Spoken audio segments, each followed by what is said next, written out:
Hello, and welcome to the Office on Violence Against Women Conference Request and Conference Report Training. This training has been recorded on December 19, 2016.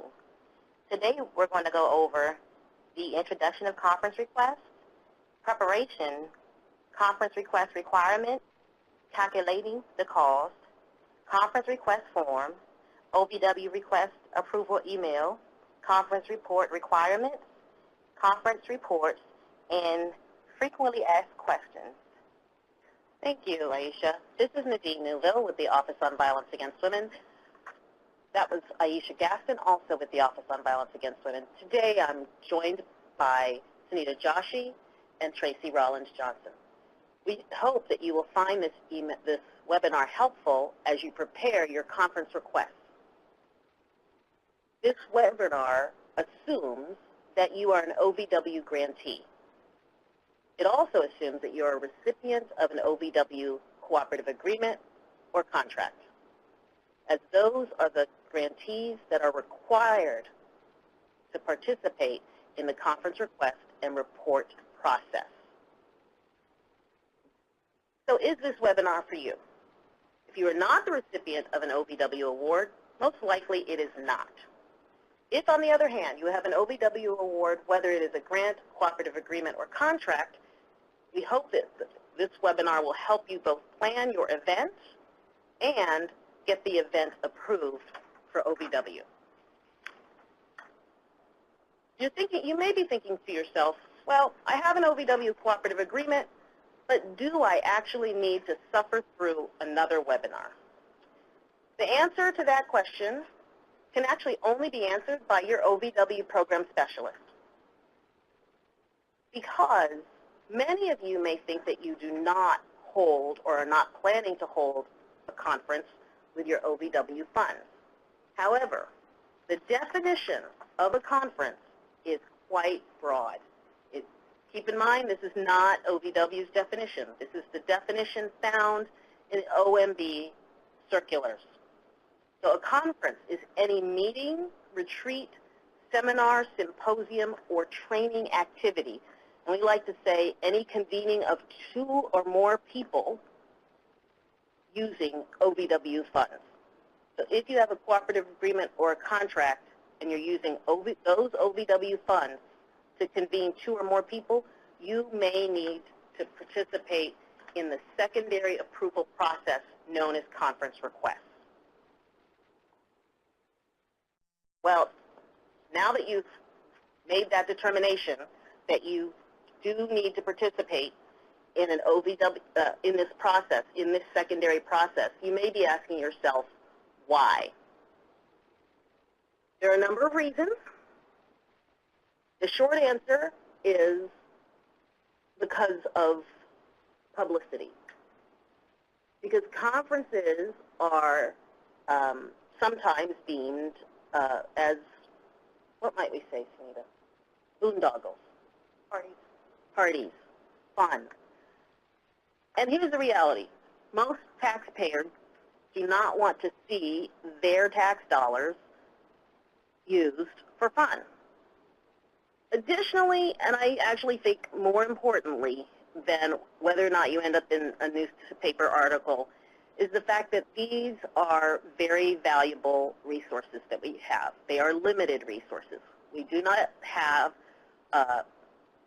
unlimited source of funds.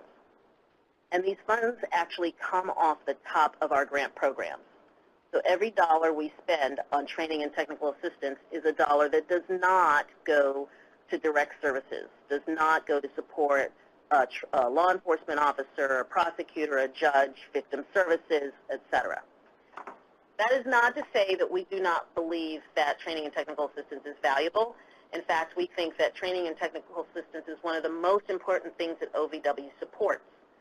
Is one of our contentions that it can be more dangerous to provide grant funds without appropriate training and technical assistance than to provide no grant funds at all. Because certainly people can use those grant funds to do things that would actually impede victim safety and offender accountability if they are not properly trained. So therefore, we value training and technical assistance, and we want to continue to support training and technical assistance. And for that reason, we don't want to end up in the news as using our grant dollars to support parties, as the previous slide showed. That unfortunately was another federal agency and their retreat. So we would ask you to be mindful of the need to go through this process. You also may be asking, another question you may ask is, well, I put this conference in my cooperative agreement when I applied. Didn't OVW approve it then? Yes, we did approve it then.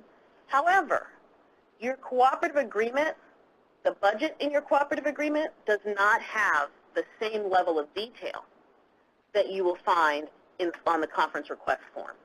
You included very high-level figures in that budget, and it does not get to some of the nitty-gritty issues that conference costs address. And later in this webinar, we'll get into some of that, but we're going to start with some fundamentals. And one of the most basic fundamentals is that before you can even submit a conference request form for approval, you need to have appropriately planned for your event. And if we had the sound of a screeching car coming, halting on its brakes, stopping on its brakes, we would insert that right now, because often what we find is that the appropriate pre-planning and preparation has not taken place before we receive a conference request form. What does that mean? That means that you should have been in regular, routine conversation with your OVW program specialist for weeks, if not months, before we ever receive a conference request form in the office.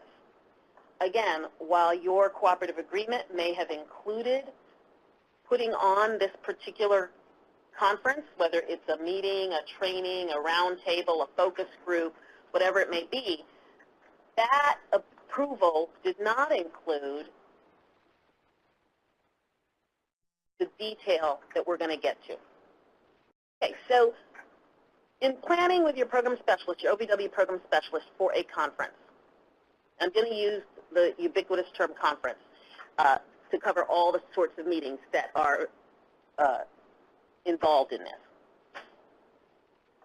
Your program specialist and you should have already determined that the event is even needed. You know, again, while it may have been included in your cooperative agreement, things change. You may find you submitted your application in April, and we may be a year later, and grantees are requesting additional needs. Also, real-time costs may have changed. So what you projected in your original budget, you were guesstimating some things, and those costs have changed. Additionally, we may have had information that you didn't have at the time you submitted your application. For example, you may have based your costs in your budget on holding the meeting in a central part of the country. It may turn out that the grantees you are attempting to reach are largely or all located on the East Coast. And so holding a meeting in the middle of the country or even on the West Coast just does not make sense. These are things that will come out as you're talking to your program specialist. But first and foremost, is the meeting still needed? Is an in-person meeting needed? This is a conversation you have to have with your grant specialist before a form is ever submitted.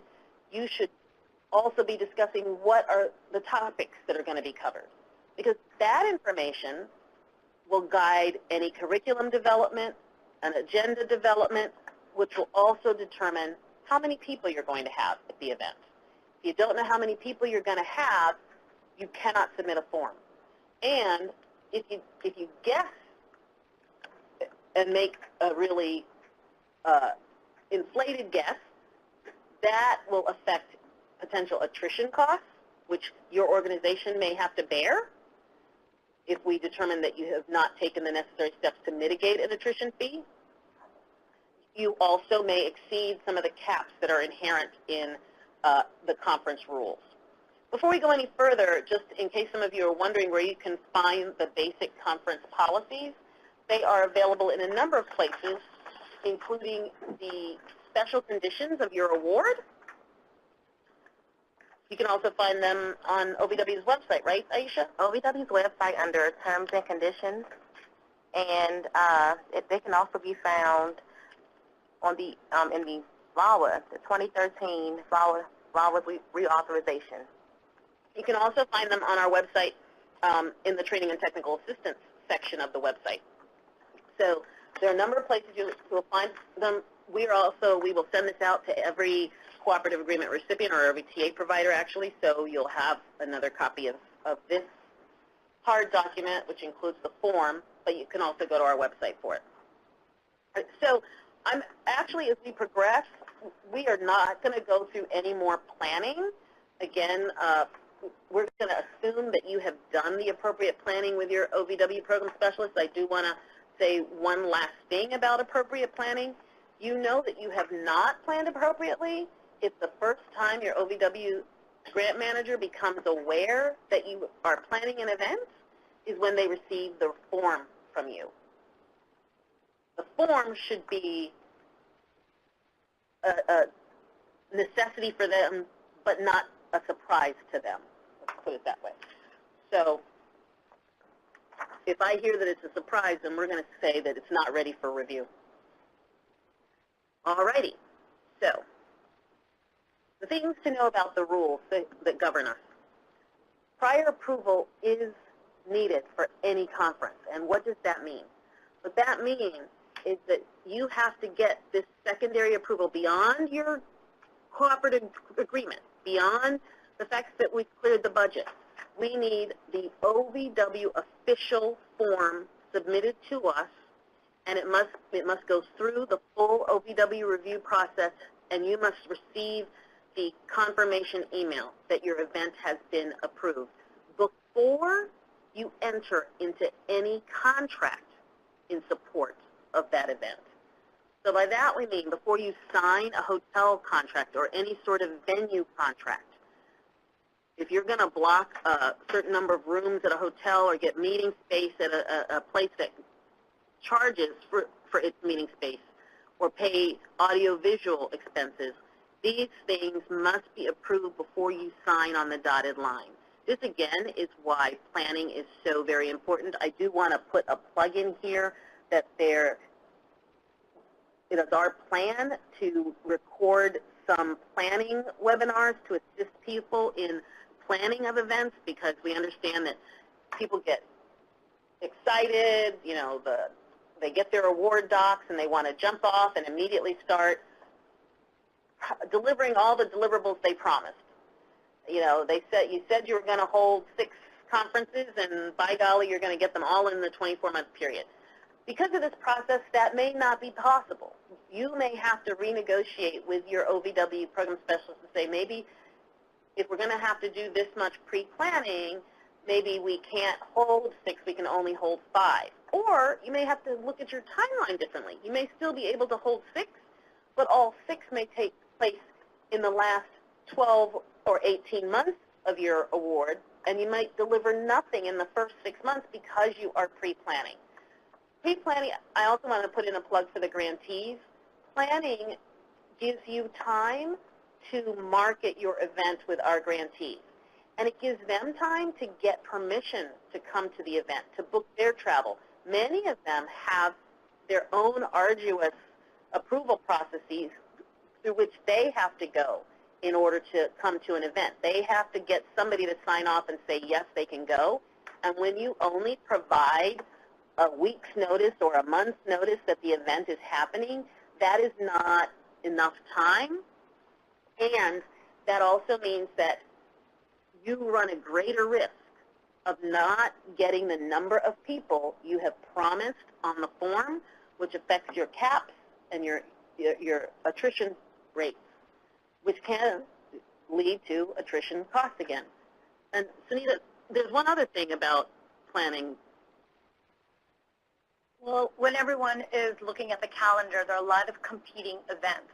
And then when you don't plan properly, you can't market the event properly, you're not going to get the same number of people. And that goes back into what Nadine said about not meeting your estimated attendees, your caps, you're going to have cost overruns, and then you'll have to justify that on your conference report, which we submit to the department. And when you said calendar, what calendar are you referring to? We have some newbies. The TA to TA calendar. Thank you. Yeah, this is one of the things that OVW tries to provide you all with is a TA to TA calendar, which is available online again, and it provides the opportunity for people to look at other events being planned at the same time so that you're not competing for the same grantees to attend. Thank you. So, okay. So, again, let's assume that you have planned with your program specialist. You got your cooperative agreement, right, Aisha? You called up the TA provider, or the TA provider called the OVW program specialist. You looked at all your deliverables, and you said, we're going to do 7 roundtables. And you've decided the topics. You've decided the location, the target audience, the dates.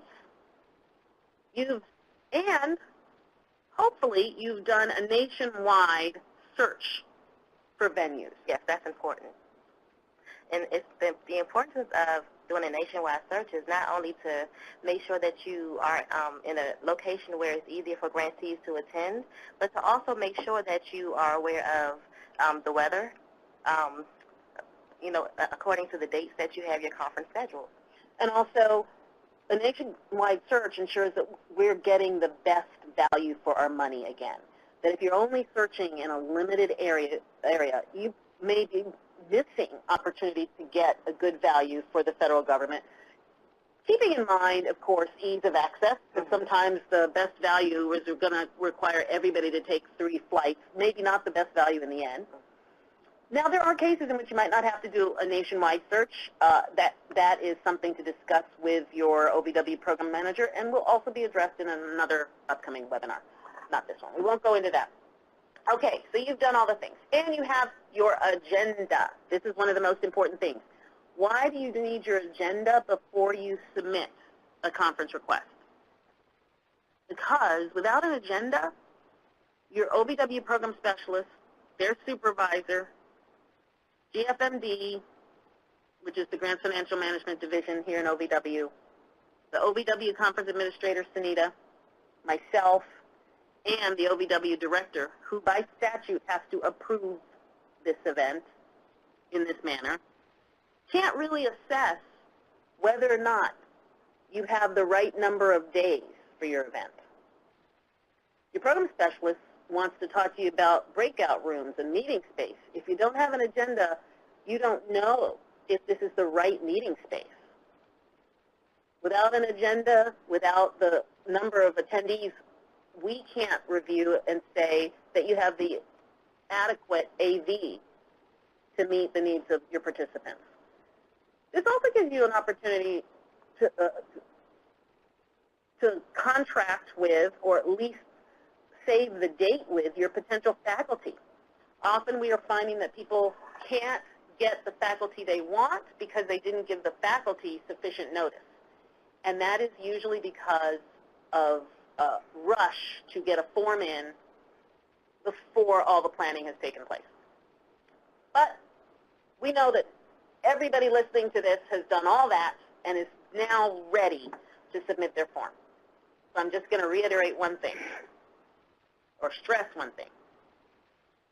The form should be submitted to OVW how many days? 90 days. Before what? They need to know. Before they need to know what? That they can sign a contract, make any travel arrangements, and finalize their plans. Yep. So 90 days, not before the first day of the event. DOJ policy allows 90 days before the first day of the event. OVW does not. We recognize that that does not serve our TA providers. We need the form to be submitted to OVW, the complete form, submitted to OVW 90 days before you need to know if we have approved or disapproved the event. We say that so that you have sufficient time to market to grantees. Grantees have sufficient time to register. The 90 days also provides sufficient time for any back and forth. Most forms have some level of back and forth. Our Grants Financial Management Division must, by DOJ policy, review your indirect cost rate if you have one, and compare the cost that you have submitted in your form with your indirect cost rate agreement.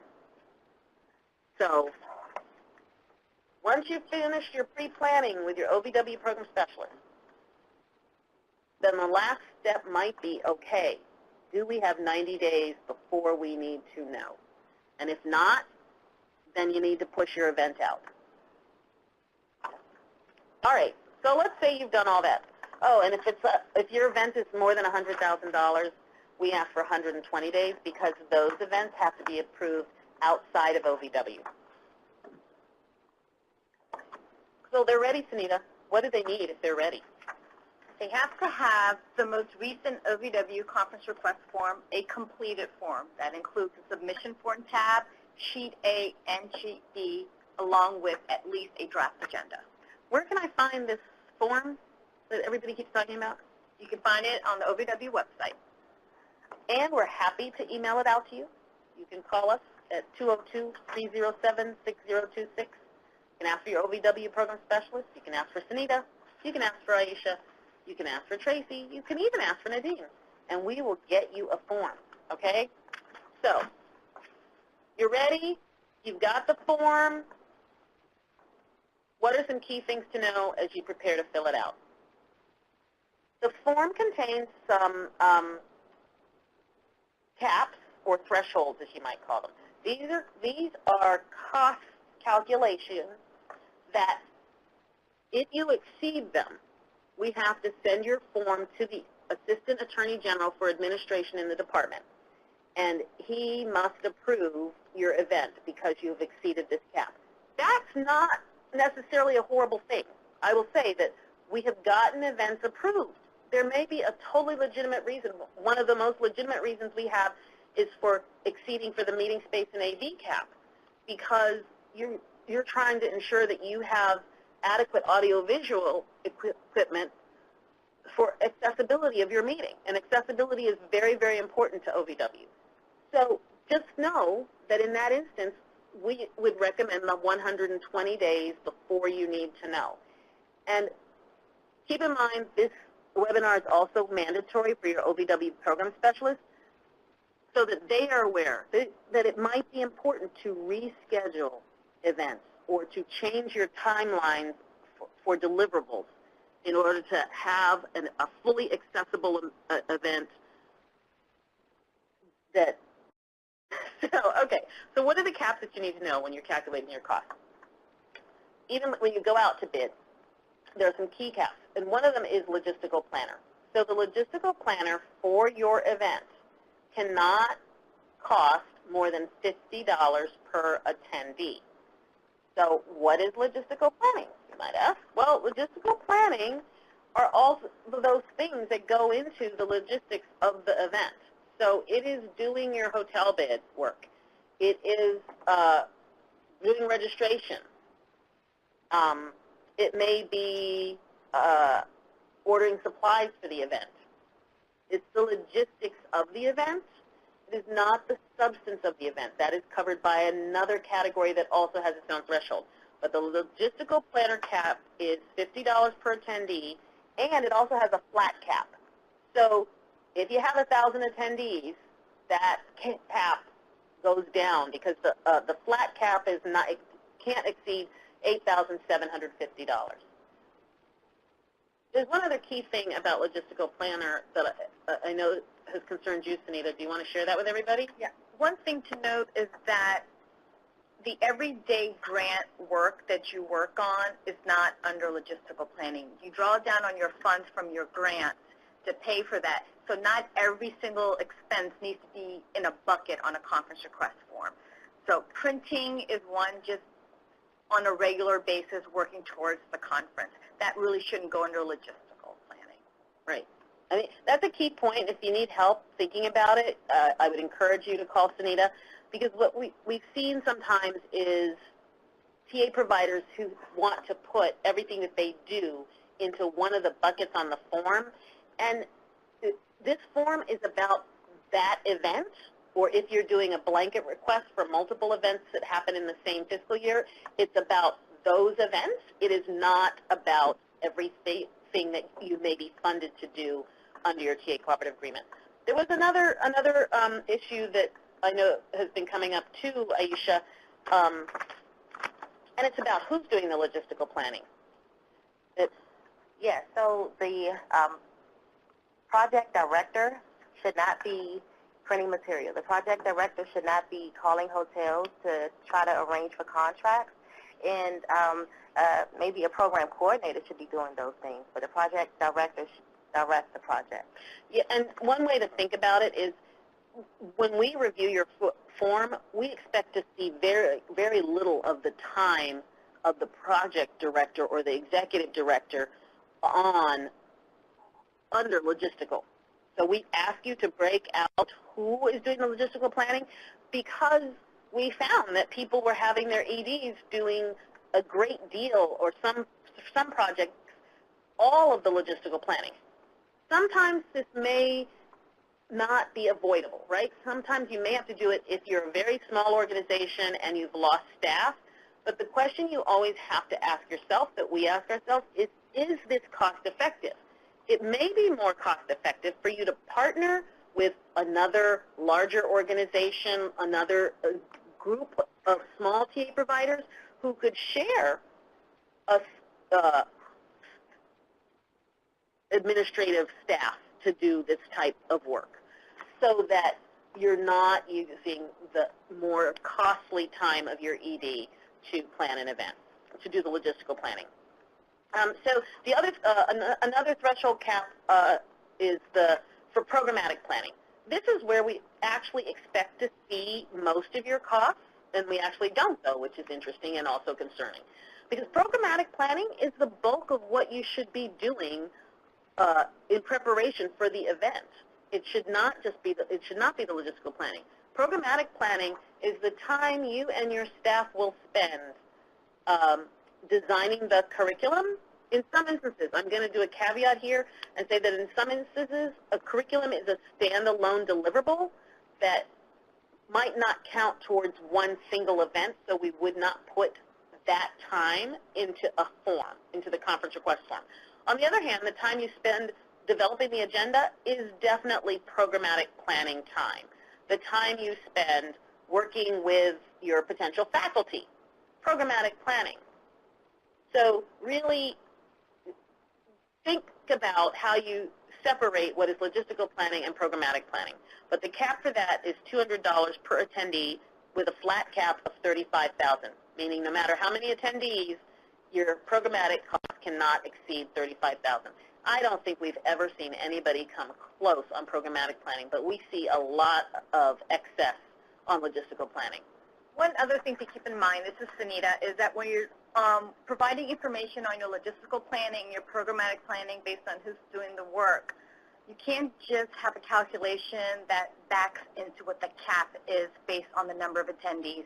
You really want a true cost, because if there's a circumstance where you feel like you're getting very close or you might exceed, that's information that will be helpful to us to help you. Yes, absolutely. And we do have a concern that people are backing into this. Let me say that this conference cost requests and conference cost reporting are auditable, and it's monitored also separately. So you could get a monitoring visit, a financial monitoring visit that is purely about your conference request. Have you been submitting forms? Have you been submitting forms in a timely manner? And have you been, what can you document? Can you document that you did that nationwide search? Can you document that you had a justification for not doing a nationwide search for a property? So these are things to be aware of. Okay, another thing that we also wanted to stress is the conference trainer, instructor, presenter, facilitator. We're going to get to this category. For those of you who are familiar with this process, it's a category that's been on there. However, the department changed the wording on the form. It used to say, the category used to say external trainer facilitator. They removed the word external. And that word was removed in order to indicate, to clarify to people that they want to see also the cost for staff who will be doing trainer, instructor, presenter, facilitator roles. The cost for staff, your staff, TA provider staff paid for by the cooperative agreement, not just consultants. And the reason for this is that that's an actual cost to the cooperative agreement of this event. That is what these forms are about. What is the cost to the department of holding this particular event? So the form now does include both the cost for external and internal, and it's all in the same place. We also just wanted to highlight that consultant rates, they're on the form under the same category, this external conference trainer presenter, but you'll also see on OVW's sheet A, I believe, Sunita?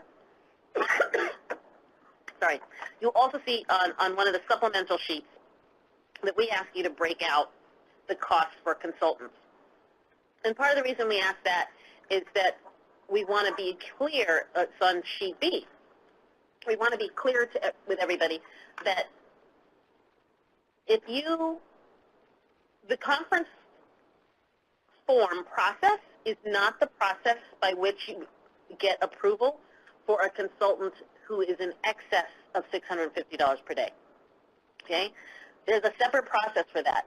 Again, if you've been working with your OVW program specialist, then they should be aware that you're planning or hoping to use a consultant who's going to cost more than $650 a day, and that needs to go through the proper approval process. You need a grant adjustment notice approving that.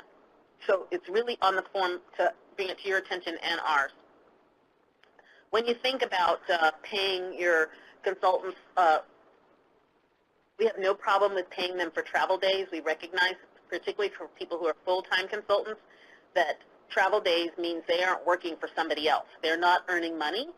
Our recommendation request is that a travel day should not cost the same amount as a presentation day or a preparation day, because while somebody, 650 may be an appropriate amount for the day they are presenting, 250, 350, or even 450 may be a more appropriate amount for the day on which they're traveling. As we know with many consultants, when you're in travel status, you may actually be doing work for another project. So they have opportunities to work in travel status. We would just ask you to, consider not paying them their full rate on a travel day. We also ask you to consider, is the travel day a full day of travel or is a half day each way? Base that on where you're planning to have the meeting and where they are based. All right. Okay. So in addition to other things that you need to calculate the cost for the form is you need to know how much the meeting space and AV are going to cost. This is another category with a cap. There are only 3 categories with caps. We've already discussed 2. Logistical planning, programmatic planning. The third is meeting space and audio-visual costs. Keep in mind, these are combined as one category.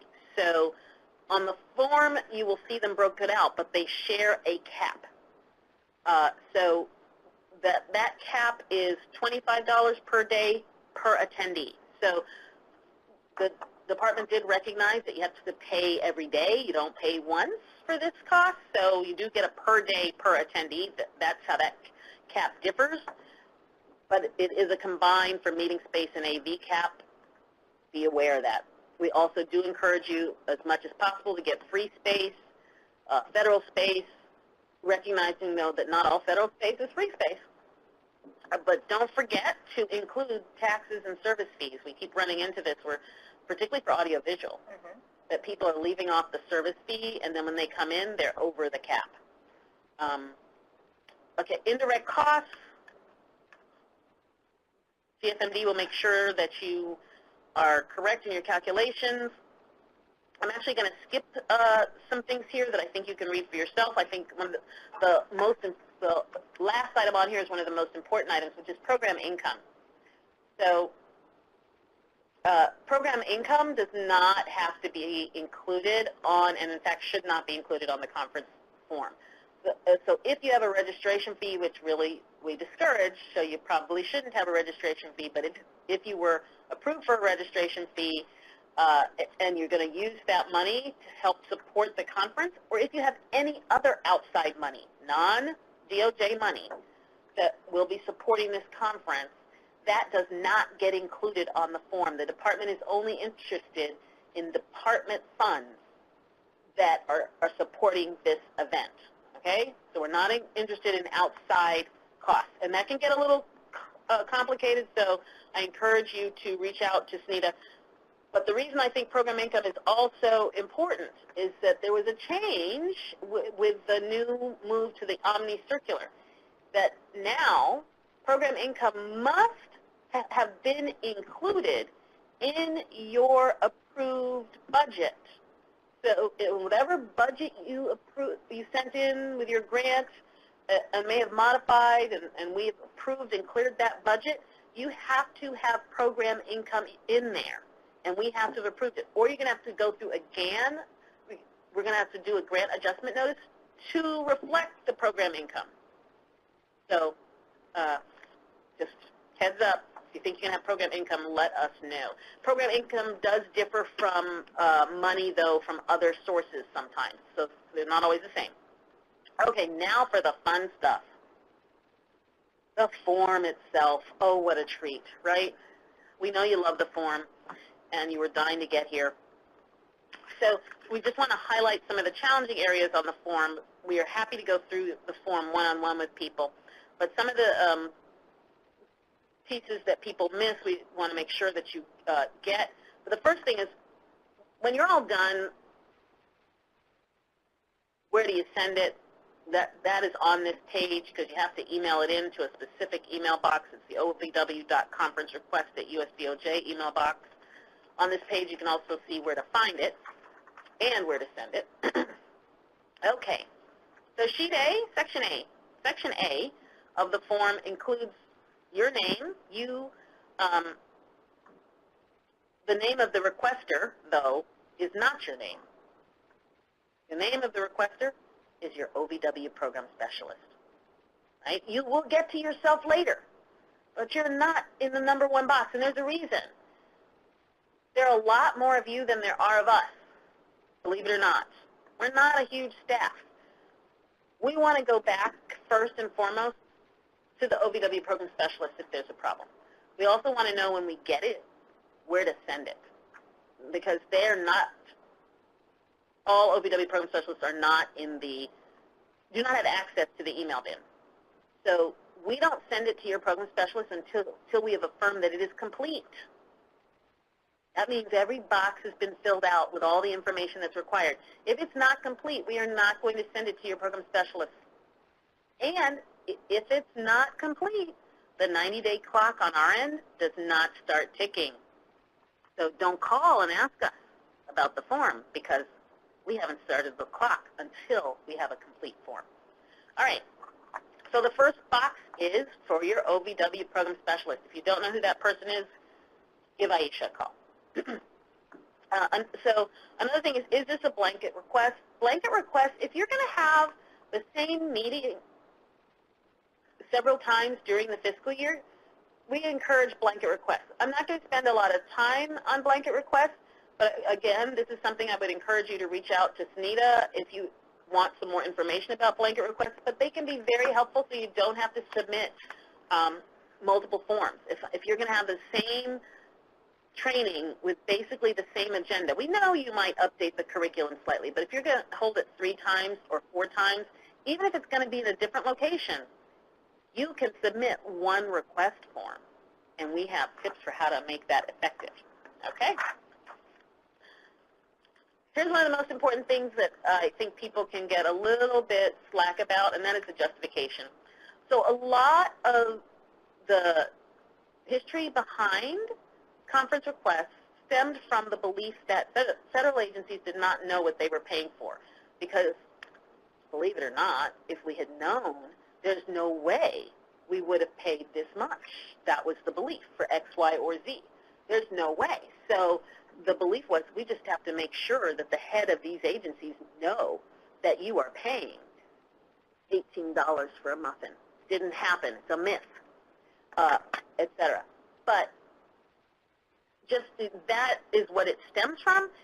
And there was also this belief that not all events needed to take place. And I will have to say that this is one of the things we have learned from doing this, is that sometimes there are events, meetings, conferences, using the ubiquitous term, that would be better held online, like this.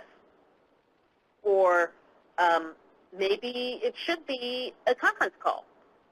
And so they want a justification for this particular instance of this event. And one of the things to think about, it's not because you included it in your application, okay? You submitted an application to OVW. OVW approved that application, but I also think we approved it in theory, right? So it's so important that you read your terms and conditions. We may have reduced your funding. So the 17 conferences that you promised to hold in 12 months may no longer be possible because we cut your funding, because we cut your funding in half. All right? The other thing, as we said earlier, things change, and it may be that this is no longer the direction the project is going.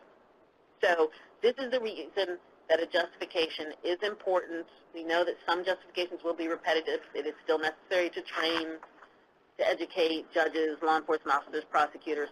But if you can't justify the event, think about that, about whether we should have it. All right. So then you've made it through the first 14 boxes, and you get to box 15, and you're like, funding appropriation symbol, what the heck? It's just the number, the award number for your cooperative agreement or contract. We can find your award number. For most of you are cooperative agreement recipients, it should begin with the fiscal year in which you receive the initial award. If it's been supplemented, it's still the initial. It's the same award number. It is still that initial number, not your application number, award number. Reporting period, we've tried to make this as easy as possible. It's supposed to be the quarter, federal fiscal year quarter, during which your event will take place. So if you've planned well in advance, this is now December 19, 2016, which for us is the first quarter of 2017, a federal fiscal year 2017. This quarter began on October 1 and it will end on December 31st. If you were having an event between these days, you would have selected your quarter as Q1. It's important to remember that when you hold your event, it is when you have to report, if you have to report. It's also important to remember that if you change the dates, this is why Sunita needs to know, we need to know, your program specialist should know that you changed your dates, and you need to update the OVW TA to TA calendar that you changed the dates. And you need approval to change the dates. It will not take us 90 days. We ask only for 5 days, okay? We will get you approval ASAP. The only reason you need approval, and this is why things happen because other people do crazy things, is just to make sure of a couple things. One, that you are not going to be conflicting with something major in the office that we don't want to conflict with, or major in the department. 2 is to make sure that it's not a bad date or a date that we think will make it really difficult for you to get your participants. So scheduling things over major federal holidays, we really try to discourage. Minor holidays, if everybody agrees that it's the best time to have it, we'll go ahead and approve it. But, you know, we have had some interesting date requests. There was a July 3rd. Just didn't make a lot of sense to us because we said all the participants are going to cut out early for the July 4th holiday. Those are the types of things that we're looking at in a date. Like I said, it will only take us less than a week to update an approval, but if you change the date, we do need to reapprove that for that date change. but when you have the event does dictate when you'll have to report, and we will get to reporting. Sunita, did you want to add anything? One thing to keep in mind, when you have your events and pending status on the TA to TA calendar, once you receive approval, it really should flip. It's no longer pending, because when other people are looking at the calendar, it's being used as a marketing tool. They may be waiting to see that it's final, and they're not going to make their travel arrangements, and this can impact your attendance. Yes, because that calendar is also available to grantees. But also other TA providers may be avoiding a date because they think there are 6 events going on, when in reality you moved the date. Or they may say, I'm going to go ahead and plan my event on that day because this one's still pending. So maybe OVW is never going to approve it. Thank you. Okay, then box number 20 on this form. Box number 20 is important because this is the number of attendees who are DOJ employees. And we need to know this for a couple of reasons, not the least of which is that if you pass a certain number, this becomes a different type of event entirely. If we're over 50%, then there's some different things that we have to go through here internally, because really then it becomes a DOJ event in a different way. But it's also important because from our perspective, Sunita, one of the things she's going to do is calculate the cost, because that has to be included in the form. It's not just the cost for your cooperative agreement, it's also the cost to the department, because the form is supposed to reflect the overall cost of the department of this event, not just the cost of being borne by your cooperative agreement.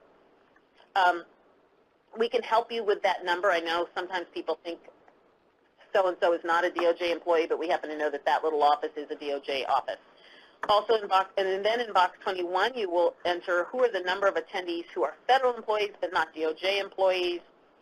And then number 22 is everybody else is going to be there, right?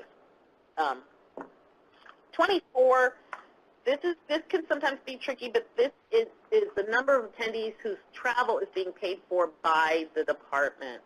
So anybody your cooperative agreement is paying for, or your contract if you're a contractor, and anybody we're paying for directly, the department is paying for directly. All those costs have to go in there. You don't have to worry about knowing the OVW portion of it. Sunita will add that. We do our own internal estimate. I know some of you have tried to help us out, and that's much appreciated. But we make sure that it's the current per diem rates, et cetera.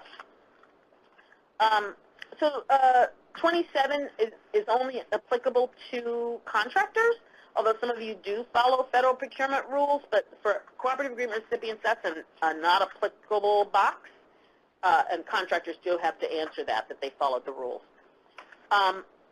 So when you are in Section B, you're going to be looking at food and beverage costs. The tricky thing to know here is most of you will not have food and beverage costs. As you know, most OVW events do not have food and beverage anymore. Once upon a time we did. Some of you will if you have a working meal. That has to get approved here internally. That would go here, not M&I reimbursements for your travelers. Even if you're paying participant attendees for them to come and you're reimbursing them meals and incidentals, you do not put that on this form here, okay? This is strictly if we were having like a group meal paid for by the grant. Also, we already went over the logistical planner and the programmatic planner, and we've already discussed meeting space and audiovisual equipment. You can see that this is where you would put that, enter this into the form. We also already discussed the trainers and facilitators. They go into box 12. So now you're in section C and D. This is where you're going to get the M&IE expenses. And it's also a key point to know that this is why it's important to use the most up-to-date OVW form. And if you're not using the most up-to-date OVW form, this is going to be considered an incomplete form. Yes, incomplete because it's not on the right form. The reason it's really important to use the most up-to-date OVW form, Sunita, is because the rates change. They can change from one fiscal year to another. So if you're not using the right fiscal year's form, it could have a prior year's per diem rate, which can kind of shortchange you, and your calculations just won't be correct, so then the form's going to be sent back to you, and you'll have to start all over again. Yep, can take a longer amount of time, just telling you. Alrighty, but this is where you will say, again, if you were offering reimbursing. All these calculations are going to be pulled in though, right? They actually don't type in this. Correct. There's a drop-down for the per diem, and then the caps are calculated by the system based on the attendees. If you exceed a cap, you'll get a little yellow. Your box will turn yellow? It will highlight yellow, and then you'll have to provide additional justification on the bottom of the form. Okay. I'm just going to reiterate. In Section G, government-provided meals are, that's when we are providing we're doing a working lunch. Working lunch. Yep. It is not meal and incidental reimbursement. Okay, so we're on to Sections I and J, and just want to highlight a quick thing here. Is that this is where it's so important that you did do that nationwide search for hotels or venues, whatever you're using, unless the only time you don't have to do that is if you have free space. If you're not paying for meeting space, then it's okay. It's only if you are paying for meeting space that you have to have that proof that you've actually done some sort of search, competitive search for a venue. J also trips people up, attendee duty station. This is where somebody's office is located. Okay, so most of OVW staff are located in Washington, D.C. I will say that we do have a couple staff who are not. And so if you know, for instance, that one of our remote staff will be attending, then use their duty station. Those two duty stations, if you work with these people, you'll know who I'm talking about. One is Minneapolis for one OVW staffer, and another is Los Angeles. Everybody else is based in Washington, D.C.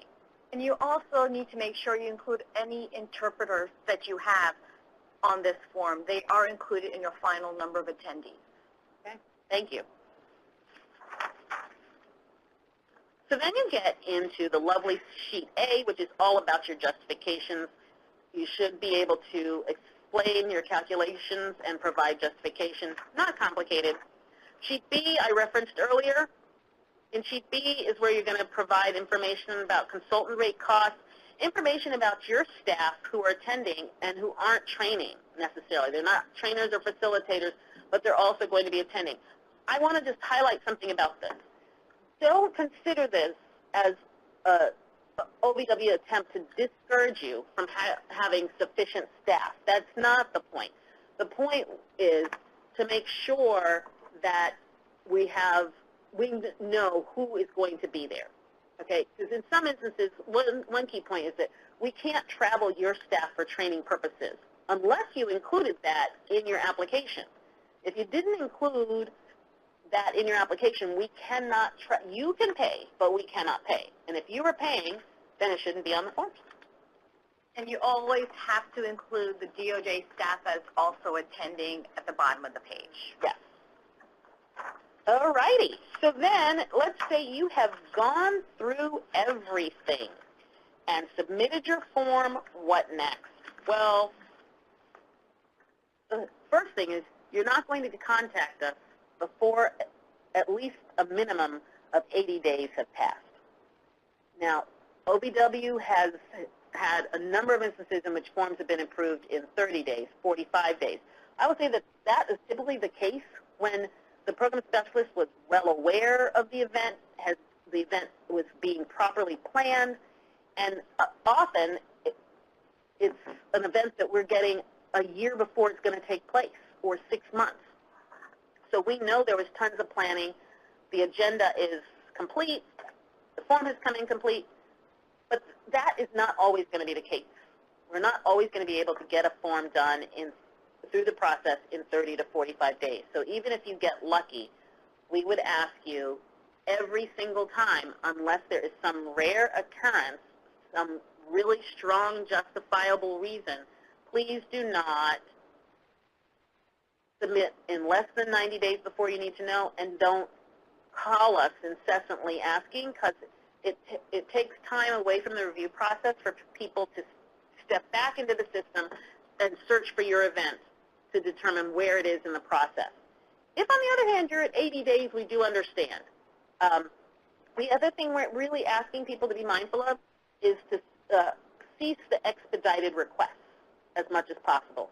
We're getting expedited requests and without justification of why this couldn't be planned in sufficient time for approval. But assuming you get through the whole process in a timely manner, you will get an email telling you right now, the email is coming from Aisha, saying what, Aisha?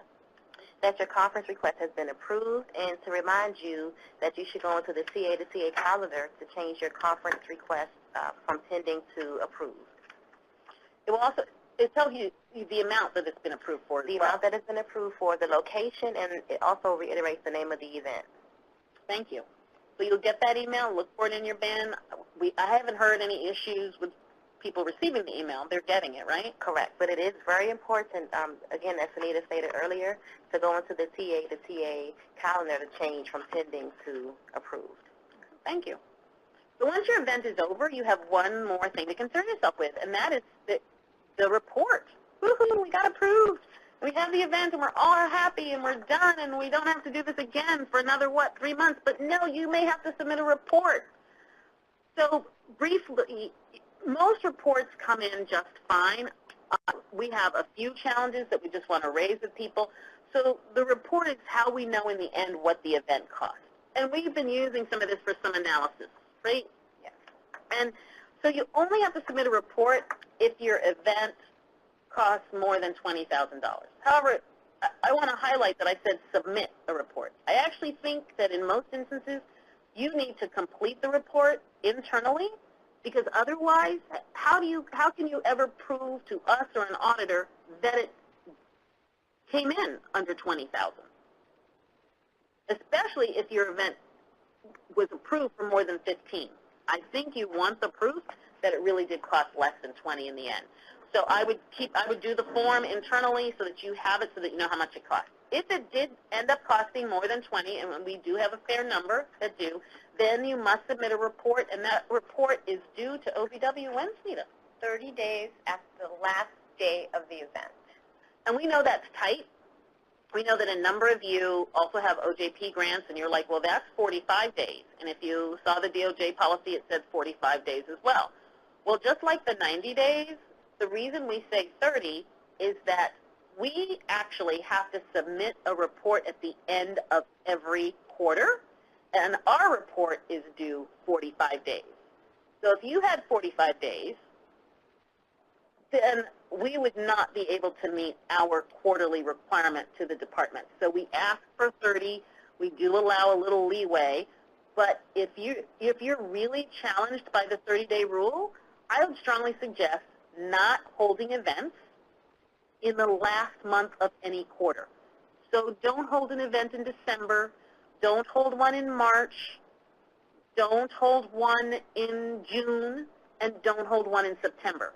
If you hold an event December, March, June, or September, Sunita is going to hound you for your form, for your report, because we have to get this submitted to the department. And just so you know, the department must submit an annual report to Congress on any event over $20,000.